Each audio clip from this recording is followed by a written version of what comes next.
అందరికీ నమస్తే. Welcome back to my channel VK vlogs 77. So, ఈరోజు జూలై 26థ్. ఈ రోజుకి ఒక ప్రత్యేకమైన రోజుందనమాట. అదే కార్గిల్ విజయ్ దివాస్. ఈ సంవత్సరం జరిగే కార్గిల్ విజయ్ దివాస్ 2024 జూలై 26థ్. ఈ రోజుకి సరిగ్గా 25 ఇయర్స్ అవుతుంది పాకిస్తాన్పై భారత్ విజయం సాధించి.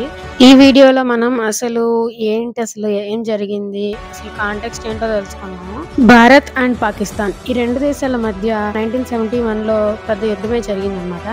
సో భారత్ ఏం చేసిందంటే బంగ్లాదేశ్లో నుంచి పాకిస్తాన్ ఆర్మీని తరిమి కొట్టేందుకు హెల్ప్ చేసింది అనమాట. తర్వాత వార్ ఎండ్కి వచ్చేసరికి బంగ్లాదేశ్కి ఒక ప్రత్యేక దేశంగా ఏర్పడింది. తర్వాత పాకిస్తాన్ కన్ను జమ్మూ కాశ్మీర్ మీద పడింది అనమాట. తర్వాత చిన్నగా సియాచిన్ హిమపర్వతాలు ఉన్నాయి కదా, అక్కడ ఇరువైపులా పాకిస్తాన్ అండ్ భారత్ ఆర్మీలు వాళ్ళ స్థావరాలు ఏర్పాటు చేసుకోవడం స్టార్ట్ చేశారు. అప్పటికే పాకిస్తాన్కి భారత్ అంటే కొంచెం కోపం ఉండేది. ఇంకా తర్వాత 1998లో రెండు దేశాల మధ్య న్యూక్లియర్ పరీక్షలు చేయడంతో ఇంకా ఇరు దేశాల మధ్య శత్రుత్వం బాగా ఎక్కువైపోయింది అనమాట. ఆ తర్వాత శత్రుత్వాన్ని తగ్గించుకోవడానికి 1999 ఫెబ్లో రెండు దేశాల ప్రభుత్వాలు కలిసి లాహోర్ డిక్లరేషన్ అనే ఒక ఒప్పందాన్ని కుదుర్చుకున్నాయి అనమాట. ఈ ఒప్పందం ప్రకారం మనం పీస్ఫుల్ గా కాశ్మీర్ సమస్యను పరిష్కరించుకుందామని చెప్పి ఇందులో రెండు దేశాలు అంగీకరించుకున్నాయి. కానీ తర్వాత పాకిస్తాన్ ఆర్మీ ఆ ఒప్పందాన్ని తోసిపుచ్చింది అనమాట. ఇంకా చెప్పకుండా 1999లో చలికాలం అనమాట అది అసలుకే సీక్రెట్ గా కార్గిల్లోకి ద్రాస్ అండ్ బతలిక్ ప్రాంతాల్లోకి వాళ్ళ సైనికులు పంపించింది. జనరల్ గా ఆ టైంలో బాగా ఎక్కువ చలి అండ్ మంచుతో ఉంటదన్నమాట ఆ ప్లేస్ మొత్తం. సో అప్పుడు రెండు సైన్యాలు సామాన్యంగా అక్కడ నుంచి విరమించుకుంటాయి.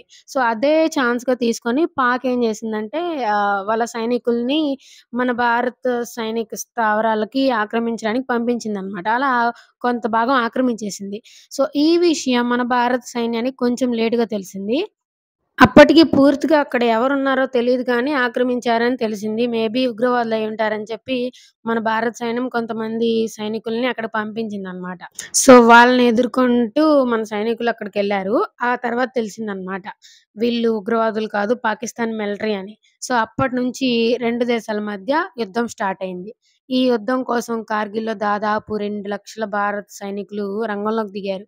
ప్రమాదకరమైన భూభాగం, విపరీతమైన వాతావరణ పరిస్థితి, ఆల్మోస్ట్ 18,000 ఫీట్ హైట్ లో ఉన్నటువంటి పరిస్థితులు అన్నమాట. అట్లాంటి పరిస్థితుల్లో భారత బలగాలు మొత్తం వాళ్ళని ఎదుర్కొంటూ పాకిస్తాన్ని ఎదుర్కొంటూ జూలై 26న 1999ల మొత్తం ఆక్రమించిన ప్రాంతాలన్నీ వెనక్కి తీసుకున్నాయి అన్నమాట. ఆల్మోస్ట్ ఈ వార్ 3 months అంటే మే 3rd to 26th జూలై 1999 ఈ డేస్ లో జరిగిందనమాట. సో ఇందులో చాలా మంది సైనికులు ఆల్మోస్ట్ 527 భారత్ సైనికులు అమరులయ్యారు. ఇంకా చాలా మంది గాయపడ్డారు కూడా. సో అయితేనేమో ఆపరేషన్ విజయ్ సక్సెస్ అయింది. ఈ రోజున మన జాతి గౌరవం కోసం పోరాడిన వీరులకు నివాళులు అర్పిస్తూ వారి త్యాగాలను, వారి ధైర్య సాహసాలను గుర్తు చేసుకుంటూ మనం ఈ రోజు కార్గిల్ విజయ్ దివాస్ ని జరుపుకుంటాము.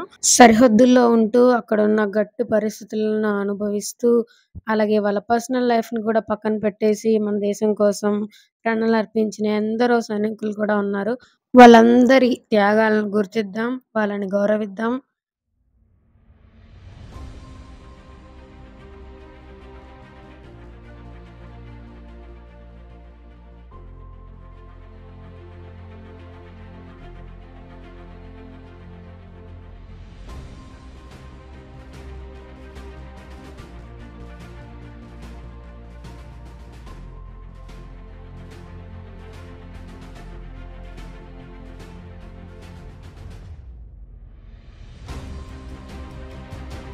ఈ విషయాన్ని మన ఫ్రెండ్స్కి, ఫ్యామిలీ మెంబర్స్కి అందరికీ షేర్ చేద్దాం. మన జవాన్ల గొప్పతనాన్ని అందరికీ చాటి చెప్పుదాం.